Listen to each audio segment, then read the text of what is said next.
मेरा नाम शिवम कुमार है और मेरा रैंक 216 है। मैंने ग्रेजुएशन किया IIT गुवाहाटी से मैकेनिकल में, और उसके बाद मैंने 2 साल 3 महीने ओला कैब्स में एज एसोसिएट प्रोग्राम मैनेजर काम किया।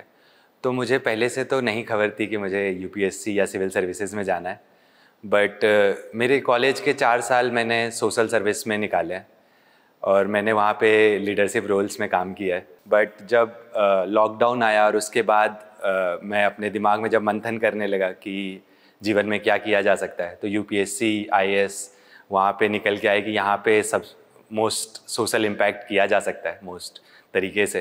तब मैंने डिसाइड किया कि यार मुझे UPSC की तैयारी करनी चाहिए, और फिर मैंने जॉब छोड़ के UPSC की तैयारी शुरू की अक्टूबर 2020 से। फैमिली का पूरा सपोर्ट था क्योंकि मेरे पिताजी पुलिस से हैं।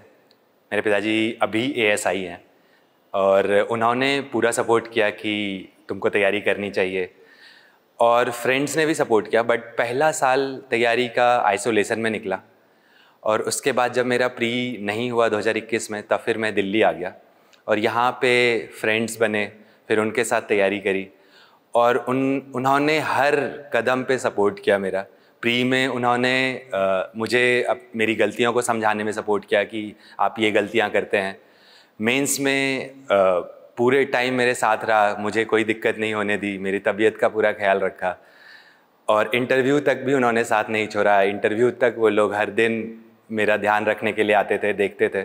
तो कहीं ना कहीं ये तैयारी जो है इंडिविजुअलिस्टिक की जगह पे कोलैबोरेटिव और कोऑपरेटिव होना ज़्यादा ज़रूरी है, और उसमें फ्रेंड्स का जो लोग की इस तैयारी में लगे हैं उनके साथ तुम भी उनका साथ दो और वो लोग भी तुम्हारा साथ देंगे। यही तरीका है इस तैयारी में आगे बढ़ने का मेरे हिसाब से। और जब पहली बार नहीं होता है तो सेटबैक भी फील होता है, बट लेकिन फिर से मेहनत करना और वापस से रेजिलिएंट होना, ये सब इस जर्नी में सीखते हैं, तो वैल्यू बहुत ज़्यादा ऐड हुआ है लाइफ में। इस साल के अटेम्प्ट में मैंने प्रीलिम्स पे फोकस किया, और प्रीलिम्स के लिए मैंने मेजरली दिल्ली में होने वाले ओपन टेस्ट जो फ्री होते हैं वो दिए हैं, और मेंस के लिए मैंने MGP प्लस फोरम का टेस्ट सीरीज़ लिया था और उसका बहुत फ़ायदा मिला मुझे। प्रीलिम्स में ओपन टेस्ट से बहुत फ़ायदा हुआ कि डिफरेंट सेट ऑफ क्वेश्चंस मिले, डिफरेंट लॉजिकल माइंडसेट डेवलप करने का मौका मिला, और मेंस में फोरम की टेस्ट सीरीज़ ने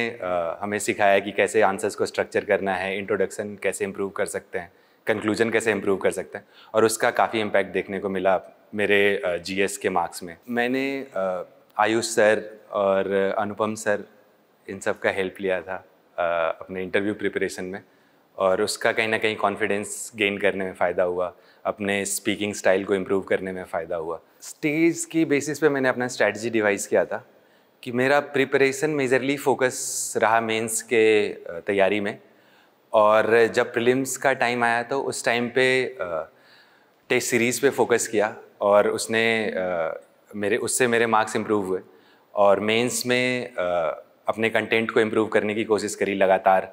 और क्योंकि मेरा मैथ्स ऑप्शनल है तो बहुत सारा टाइम मैथ्स को प्रिपेयर करने में जाता है, तो मैथ्स के लिए भी मैंने टेस्ट सीरीज़ ली और उसको प्रैक्टिस करता रहा। बहुत सारे क्वेश्चंस अलग अलग जगह से, PYQs सारे स्टेज पे PYQs जो हैं वो बाइबल हैं, तो PYQs को बहुत फोकस रखते हुए अपनी तैयारी को अंजाम दिया है। मेजरली सभी स्टूडेंट्स के लिए एक मैसेज है कि अपना काम और कंपोजर नहीं खोएं, और अपने आप पे भरोसा रखें, क्योंकि सेल्फ बिलीफ ही है इस एग्ज़ाम में जो कि पार लगा सकता है।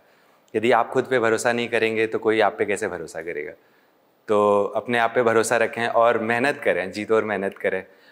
और क्योंकि एग्ज़ाम का सिलेबस वॉल्यूमिनस है तो आपको स्ट्रेटजिक होना बहुत ज़रूरी है कि किस चीज़ों में कितना रिटर्न ऑन इन्वेस्टमेंट है, किसको कितना पढ़ सकते हैं, किसको वो PYQs के बेसिस पे एनालाइज करके अपना जो तैयारी का तरीका है उसको स्ट्रेटजिक बनाएं। और मैथ्स ऑप्शनल के स्टूडेंट के लिए एक ही रामबाण कह सकते हैं, ब्रह्मास्त्र कह सकते हैं कि आपको प्रैक्टिस प्रैक्टिस एंड प्रैक्टिस, और सिलेबस का कोई भी हिस्सा खाली ना छोड़ें, उस सबको फुल कवरेज करें सिलेबस का, और सब कुछ का सार PYQ में है तो PYQ पे ज़रूर ध्यान दें।